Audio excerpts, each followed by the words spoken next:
It's Friday. It's September 17th. Notice that big sigh? This week has really been rough. So I'm going to be really quick on some things. But first and foremost, please don't forget that next Thursday is the town hall meeting.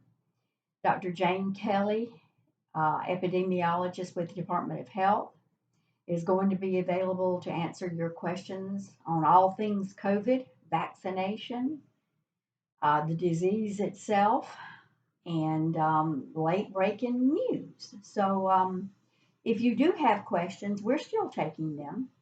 And if you aren't shy and want to ask questions live, trust me, Dr. Kelly can handle it. She's really good at that kind of thing, and she's smart as a whip. So, be ready for that.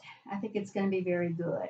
And then afterwards, we're going to be having training. A lot of y'all will be involved in that training around coaching to help people understand and you be able to coach them as they make their decisions whether to get vaccinated or not.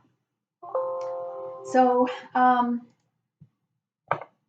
it'll be a really good day next Thursday, and I hope that folks will be really ready for that and prepared. We haven't had a staff meeting in over a year and a half, so this will be our first chance to do a live virtual staff meeting.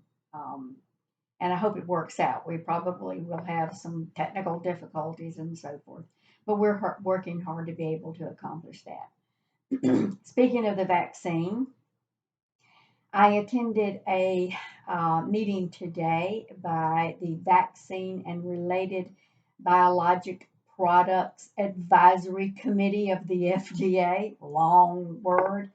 This is a committee that is reviewing today, was reviewing a request from Pfizer, an application from Pfizer to be able to administer booster vaccinations. Now, you may remember in my discussion, booster vaccinations are a different term, although let's not get hung up on terminology. It's really the third dose beyond that which we were given and have been given previously for immunocompromised people. This would be more available for more people.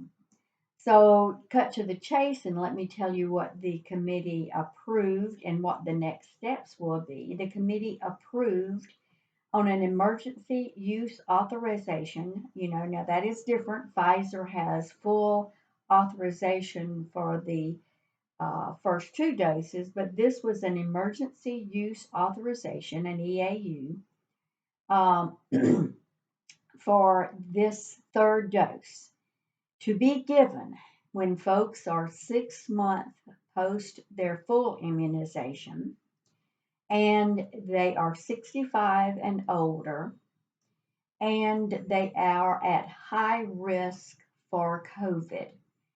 They went on through a poll to kind of clarify what the high risk for COVID meant, and that would be healthcare workers, y'all, those who are at occupational high risk, like school teachers and first responders. That was also approved by the committee unanimously. So, what's next, you may ask? Does that mean we start and can do that? Well, what really formally next has to happen is there is another committee called ACIP, the Advisory Committee on Immunization Practices, that is out of the CDC. They will confer. It's kind of unusual, though, for ACIP to really have a lot of disagreement with the FDA. So we really think that, like the president had announced earlier, that in the week of September 20th, this would become something that would become available. Now note that it is just Pfizer. Moderna has not been authorized, not even applied for authorization. And we don't know if it's going to be population specific or exactly the details. It is for those who are 6 months post vaccine. So sit tight. Now we did have a lot of Pfizer expiring this weekend, and we wanted to get them in shots in the arm before we had to throw away 100 and some odd doses, and we did a good job at that. So let's see what this uh, next round tells us. Moving on to a second topic, I have spoken a lot about our monoclonal antibody infusion, our services. We've provided, as of the week ending last week, I don't even have the numbers for this week yet, but as of the week ending last week, we provided 2,381 treatments of that. That's a lot. The state has just provided under between 19,000 and 20,000, so you can see how we compare to the entire state. I don't know that everybody understands fully what that means, though. It means that in Suite B over there in Hartsville, where we are doing the monoclonal antibody treatments, that everybody, and sometimes it's more than 100 people a day that comes into that office are COVID positive, and they're sick. It means that this is a very high risk area because the patients that are there have to be there sometimes for an hour, hour and a half, or longer. This is a pretty high risk situation. It's not like just when you may have a COVID positive patient come in for their diabetes checkup or something like that. They are there. It takes them being in that office with all of those staff and other people over an hour and a half. They get an invasive service, the infusion, the IV, another very high risk situation. That takes about 30 to 45 minutes, sometimes an hour, depending on the patient, for that infusion to take place. Not only that, some of them are so sick that even before they can get that monoclonal antibody infusion, they have to have another IV, maybe some steroids, maybe some fluids. They can be there for quite a long time. And then they have to wait while we observe them, while the staff there observes them and make sure that they don't have an adverse reaction or fall out or something like that. So I want it to be very, very clear to everyone that just like in a hospital, there are COVID ICUs and COVID floors. We ourselves at Care South have that over there in Hartsville at Suite B. It's not just anyone that can work in that environment. It is a very high stress. Tension is very difficult. And remember what I said, not just the occasional patient, but every single patient that goes in there is sick and positive for COVID, or by exposure or by actually having symptoms. So when y'all think that Suite B over in Hartsville may be getting treated a little differently, yeah, they are, because they're not like the rest of the organization. They are really in a very unique environment. I've talked to a lot of my friends and associates that work on the COVID floors in hospitals. And you've all seen the news. You all know what that is.